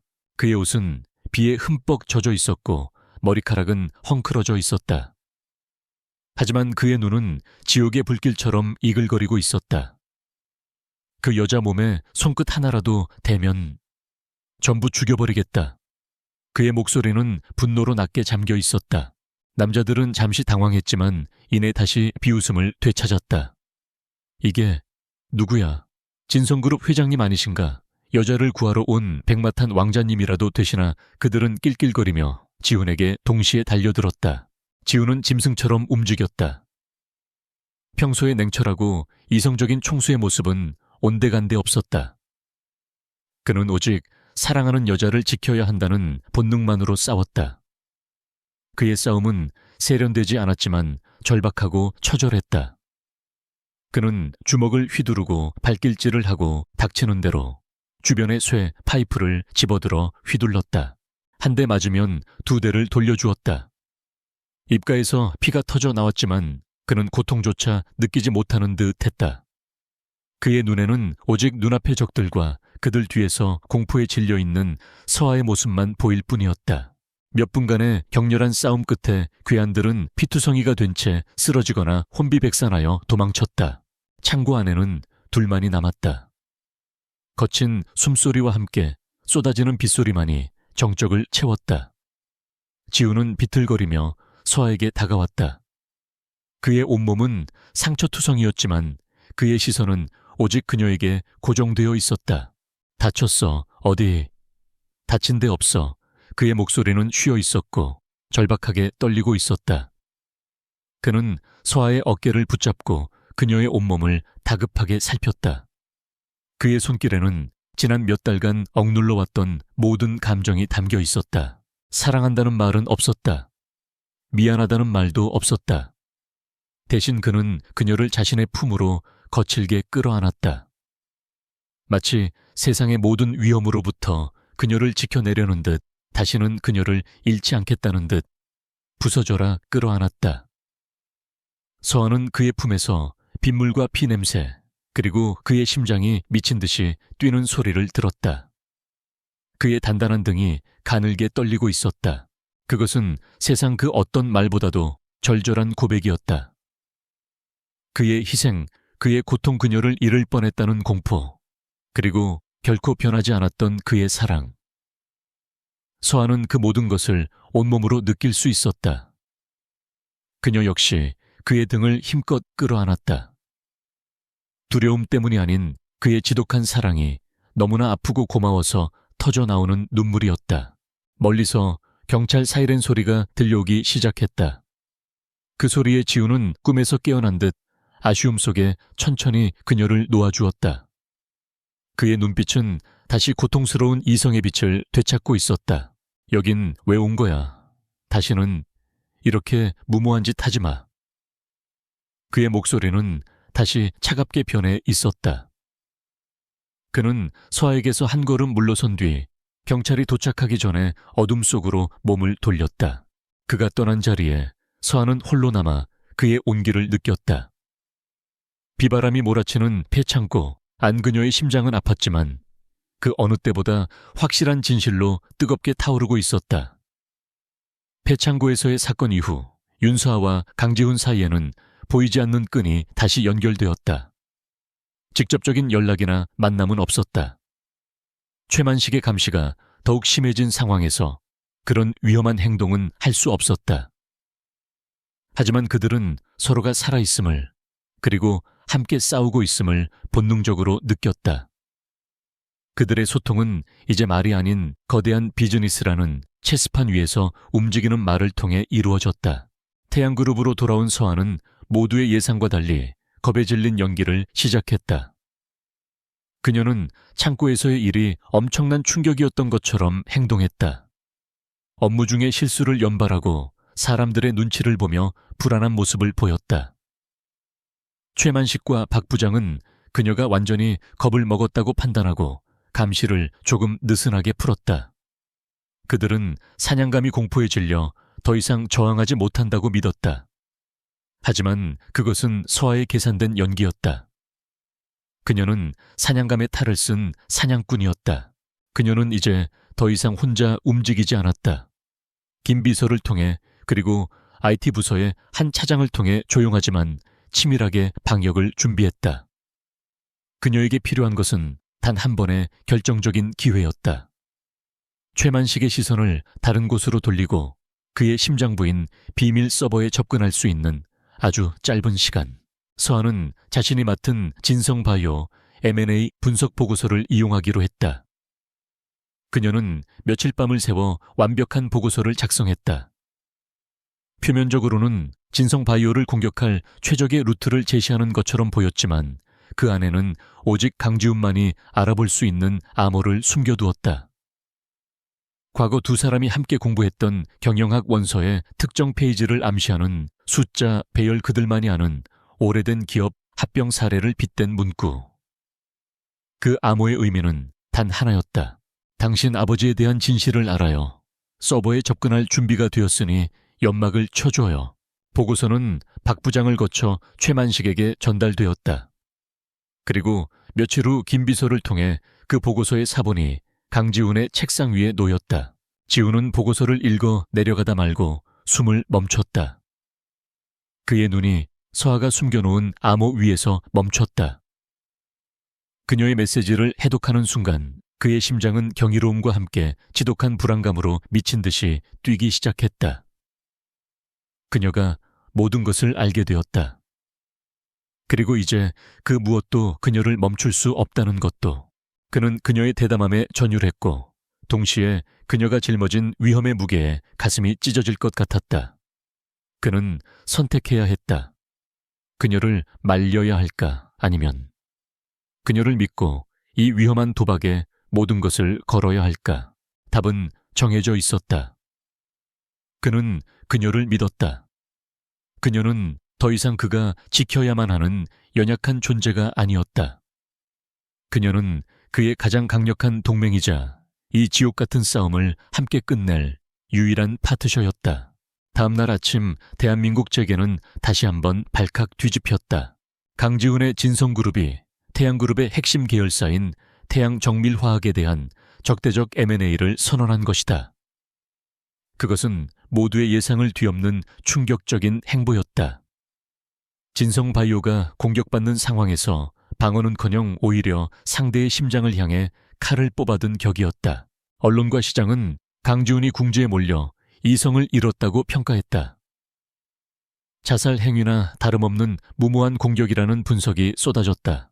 최만식 역시 처음에는 코웃음을 쳤다. 하지만 태양정밀화학이 가진 전략적 중요성을 깨닫는 순간 그는 비로소 강지훈의 의도를 알아차리고 경악했다. 태양정밀화학은 태양그룹의 여러 계열사에 핵심 부품과 원료를 공급하는 그룹 전체의 혈관과도 같은 곳이었다. 만약 이곳이 진성에 넘어간다면 태양그룹 전체가 마비될 수도 있었다. 최만식은 경로했다. 그는 즉시 모든 자금과 인력을 태양정밀화학 방어에 쏟아부으라고 명령했다. 그룹 전체에 비상이 걸렸고 모든 부서가 M&A 방어를 위해 정신없이 움직이기 시작했다. 당연히 내부 보안에 대한 관심과 감시는 상대적으로 소홀해질 수밖에 없었다. 강지훈이 만들어낸 완벽한 연막. 서아가 기다리던 바로 그 순간이었다. 그날 밤 태양그룹 본사에는 대부분의 직원들이 남아 M&A 방어 전략 회의를 하고 있었다. 하지만 서아와 한 차장은 다른 곳에서 움직이고 있었다. 한 차장은 전사 시스템 긴급 점검이라는 명목하에 아무도 의심하지 않는 짧은 시간 동안 서버실의 보안 시스템 일부를 무력화시켰다. 서아는 자신의 자리에서 한 차장이 열어준 뒷문을 통해 마침내 최만식의 비밀 서버에 접속하는 데 성공했다. 화면에 떠오르는 수많은 암호화된 파일들. 심장이 목구멍까지 차오르는 긴장감 속에서 그녀의 손가락이 빠르게 키보드 위를 움직였다.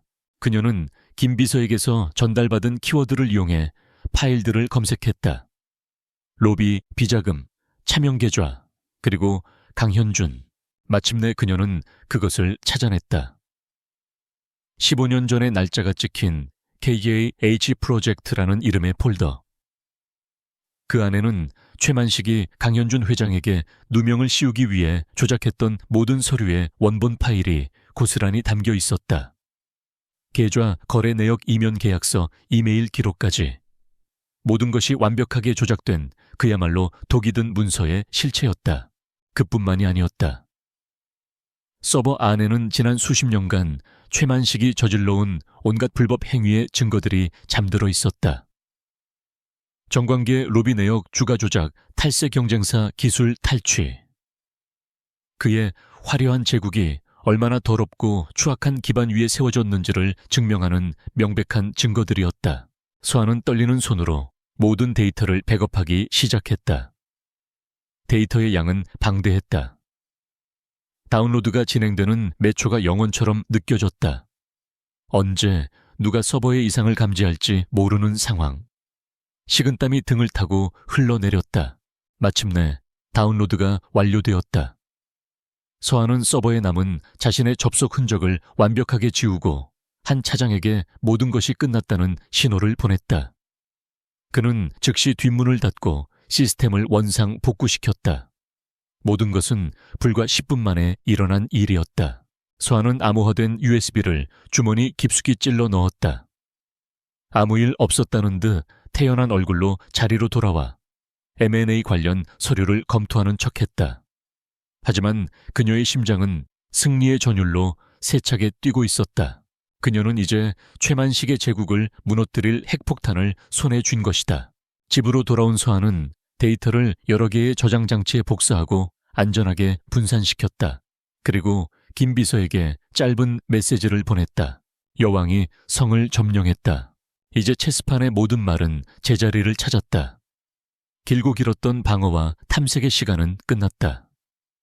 남은 것은 단 하나 왕의 목을 겨누는 마지막 한 수, 외통수 체크메이트였다. 서한은 창밖에 진성그룹 타워를 바라보았다. 그의 고통을 끝내줄 시간이 마침내 다가오고 있었다. 진성그룹 임시 주주총회장. 공기마저 얼어붙을 듯한 팽팽한 긴장감이 홀 전체를 감싸고 있었다. 수많은 기자들의 카메라 플래시가 무자비하게 터지는 가운데 대한민국의 내로라 하는 경제인들과 기관 투자자들이 자리를 가득 메우고 있었다. 오늘의 주인공은 두 사람이었다. 왕좌를 지키려는 젊은 총수 강지훈, 그리고 그 왕좌를 빼앗으려는 늙은 상어 최만식. 최만식은 승리를 확신한 포식자의 여유를 온몸으로 풍기고 있었다.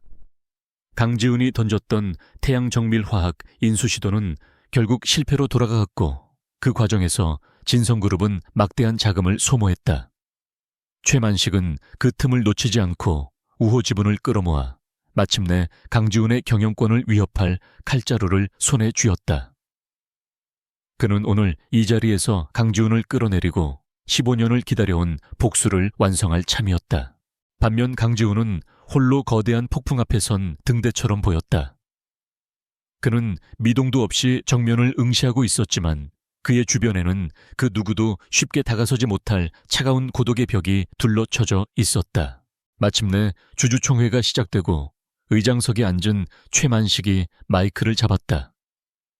주주 여러분, 오늘 제가 이 자리에 선 것은 무너져가는 진성그룹을 더 이상 좌시할 수 없기 때문입니다.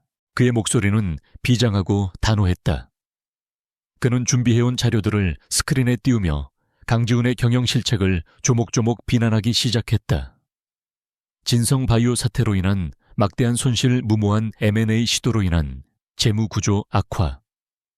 그는 강지훈을 아버지의 유산을 말아먹는 무능하고 감정적인 경영자로 몰아세웠다. 주주들이 술렁이기 시작했다. 최만식의 논리는 너무나 그럴듯했다. 이에 본인은 강지훈 현 대표이사의 해임안을 긴급 안건으로 상정하는 바입니다. 최만식의 선언에 장내는 물이 끓듯 소란스러워졌다.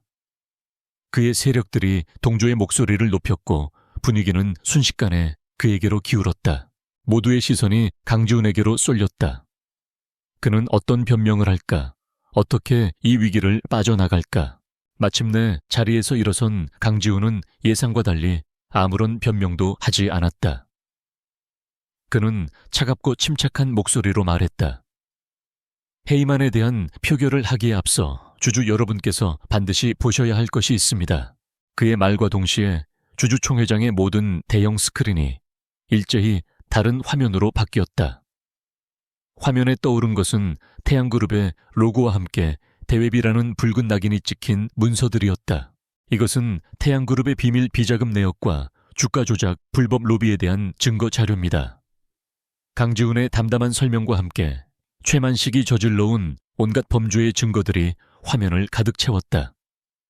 특히 진성바이오의 주가를 폭락시키기 위해 악의적인 허위 정보를 언론에 유출하고 공매도 세력을 동원해 막대한 시세 차익을 챙긴 정황이 고스란히 드러났다. 장내는 충격으로 얼어붙었다.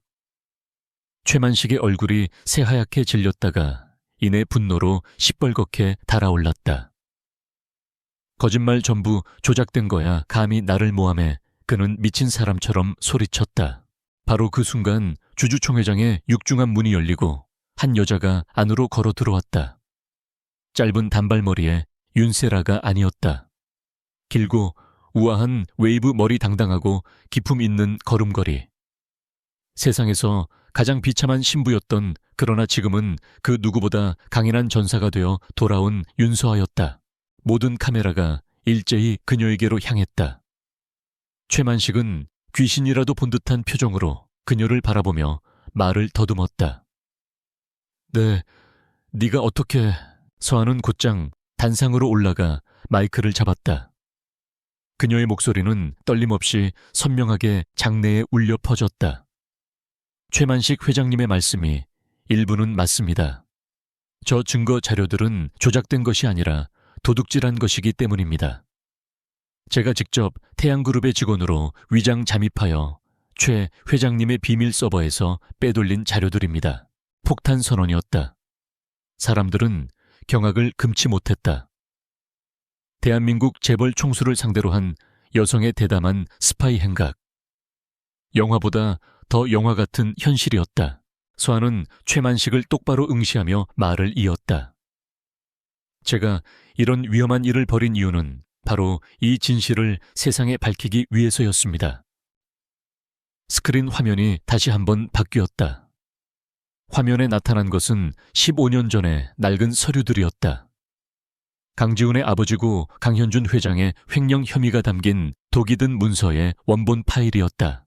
지금 보시는 이것이 최만식 회장께서 지난 15년간 강지훈 씨를 협박하고 괴롭혀온 도구의 실체입니다. 최 회장께서는 거짓 증거를 만들어 강현준 회장님을 죽음으로 몰아넣었고 그것을 빌미로 아들인 강지훈 씨를 자신의 꼭두각시처럼 조종하려 했습니다. 서아는 모든 것을 폭로했다. 15년간 이어진 협박진성 바이오 사태의 진실, 그리고 강지훈이 결혼식장에서 그녀를 버릴 수밖에 없었던 이유까지. 그의 잔인한 행동이 사실은 그녀의 목숨을 구하기 위한 처절한 희생이었음을 그녀는 담담하지만 힘있는 목소리로 증언했다. 모든 진실이 밝혀지는 순간이었다. 강지훈을 향했던 의심과 비난의 눈초리는 이제 동정과 경외의 시선으로 바뀌었다. 그리고 최만식을 향해서는 경멸과 혐오가 쏟아졌다. 최만식의 화려했던 제국이 무너져 내리는 소리였다.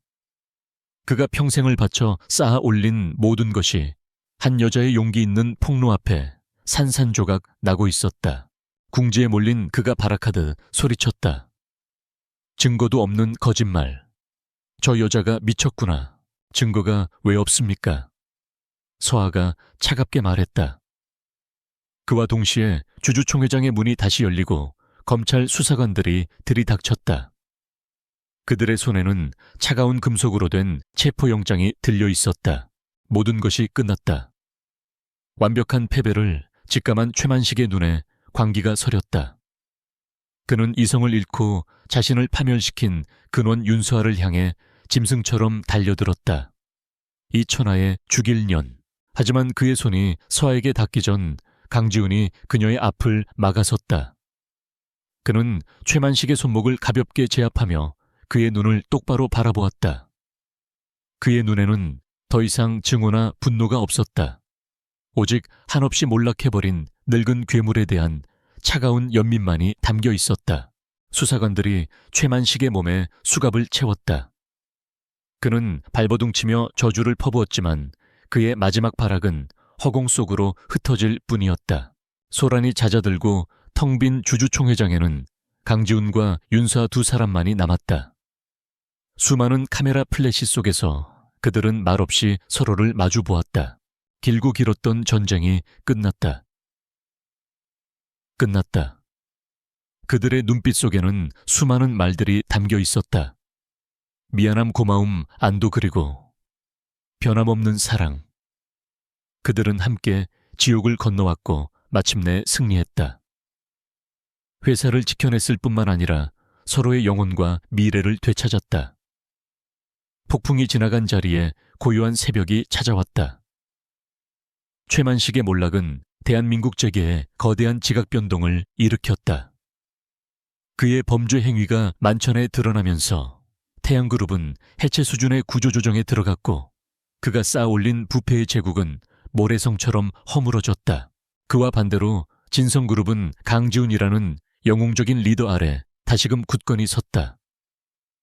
모든 진실을 알게 된 대중은 그의 고독했던 싸움에 아낌없는 지지와 응원을 보냈고 진성그룹의 주가는 연일 최고치를 경신했다. 언론의 스포트라이트는 또 한 명의 영웅 윤서에게 쏟아졌다. 그녀는 더 이상 비운의 파혼녀가 아니었다. 거대한 악에 맞서 자신의 명예와 사랑을 되찾은 지혜롭고 용감한 여성의 상징이 되었다. 그녀의 이야기는 수많은 사람들에게 감동과 용기를 주었다. 세상의 모든 것이 제자리를 찾았지만 정작 가장 중요한 두 사람의 시간은 아직 시작되지 못하고 있었다. 주주총회 이후 강지훈과 윤서아는 밀려드는 후속 조치와 언론 대응으로 정신없는 나날을 보냈다. 그들은 수많은 사람들 속에서 서로의 눈빛을 교환하는 것이 고작이었다. 그들에게는 둘만의 시간이 모든 가식과 오해를 씻어내고 서로의 상처를 보듬어줄 시간이 절실했다. 어느 맑은 가을날 오후 지훈에게서 문자가 왔다. 오늘 저녁 우리 처음 만났던 곳에서 기다릴게요. 그들이 처음 만났던 곳. 그것은 화려한 파티장도 고급 레스토랑도 아니었다. 서울 시내가 한눈에 내려다 보이는 작은 언덕 위 낡은 벤치가 전부인 소박한 공원이었다. 우연히 같은 장소로 야경을 보러 왔다가 처음으로 어색한 인사를 나누었던 곳. 그들의 모든 이야기가 시작된 곳이었다. 서아는 약속 장소로 향하는 내내 가슴이 두근거렸다. 어둠이 내리기 시작한 공원 벤치에 그가 먼저 와 앉아 있었다. 대한민국을 움직이는 거대 그룹의 총수가 아닌 그저 사랑하는 여자를 기다리는 한 남자의 모습으로 서아는 조용히 그의 옆에 앉았다. 둘 사이에는 한동안 아무 말도 흐르지 않았다. 그저 나란히 앉아 발 아래 펼쳐진 도시의 불빛을 바라볼 뿐이었다. 그 침묵은 어색하지 않았다. 함께 지옥을 건너온 두 사람만이 나눌 수 있는 깊은 이해와 위로가 그 안에 있었다. 먼저 침묵을 깬 것은 지훈이었다. 미안해요. 그의 목소리는 낮고 깊게 잠겨 있었다. 미안하다는 말로는 도저히 용서받을 수 없는 상처를 줬다는 거 알아요. 당신을 살리기 위한 어쩔 수 없는 선택이었다고 변명하고 싶지 않아요. 그럼에도 불구하고 내가 당신에게 했던 모든 잔인한 말들과 행동들, 평생을 사죄하며 살아도 부족할 겁니다. 그는 서아를 바라보지 못하고 먼 곳을 응시하며 말했다. 그의 어깨가 미세하게 떨리고 있었다. 그동안 그가 짊어져야 했던 죄책감의 무게가 고스란히 전해져 왔다. 서아는 조용히 그의 손을 잡았다. 그의 손은 여전히 차가웠다. 알고 있었어요. 서아의 따뜻한 목소리에 지훈이 고개를 돌렸다. 당신 눈 속에 숨겨진 진실을. 당신이 내뱉는 말과 당신의 진짜 마음이 다르다는 걸 내 심장이 알고 있었어요.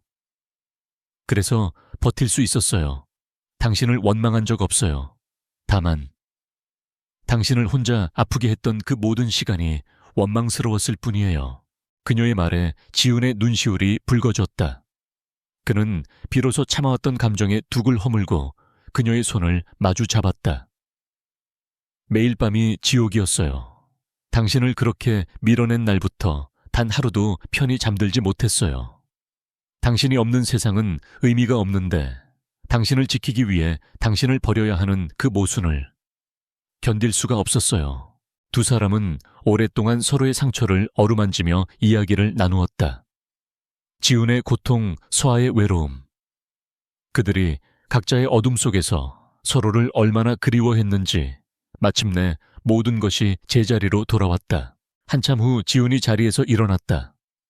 같이 가고 싶은 곳이 있어요. 그가 그녀를 데려간 곳은 서울 근교의 작은 성당이었다. 화려하지는 않지만 오랜 세월의 흔적이 묻어나는 경건하고 아름다운 곳이었다. 성당 안에는 아무도 없었고 스테인드 글라스를 통해 들어오는 달빛만이 은은하게 내부를 비추고 있었다. 지훈은 서아를 제단 앞으로 이끌었다. 그리고 그는 그녀의 앞에서 천천히 한쪽 무릎을 꿇었다. 그의 손에는 화려한 다이아몬드 반지가 아닌 그녀의 탄생석이 작게 박힌 소박하고 아름다운 반지가 들려 있었다.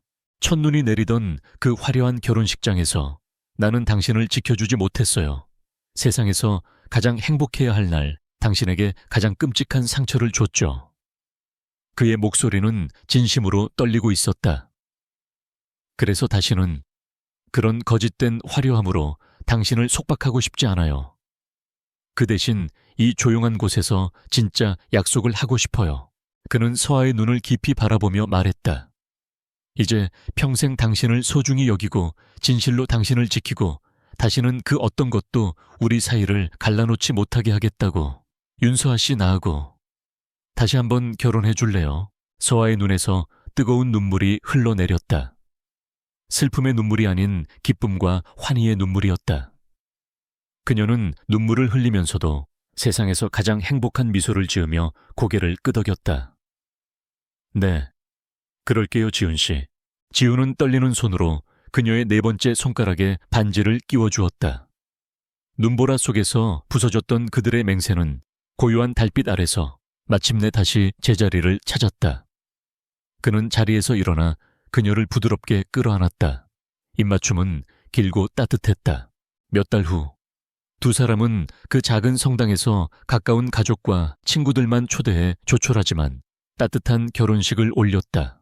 세상의 이목을 위한 쇼가 아닌 진정으로 서로를 위한 축복의 시간이었다. 어느 주말 오후 그들은 새로 마련한 집의 정원에서 함께 나무를 심고 있었다. 따스한 햇살 아래 흙을 만지며 서로를 보고 웃는 두 사람의 모습은 더할 나위 없이 평화로워 보였다. 그들의 얼굴에는 더 이상 과거의 상처와 고통의 그림자가 없었다. 함께 역경을 이겨낸 사람만이 가질 수 있는 깊은 신뢰와 편안함이 그들을 감싸고 있었다. 지훈이 흙투성이 손으로 서아의 뺨에 묻은 흙을 닦아주었다. 우리 평생 이렇게 살아요. 서아가 그의 말에 미소 지으며 대답했다. 그래요. 매일매일 오늘처럼.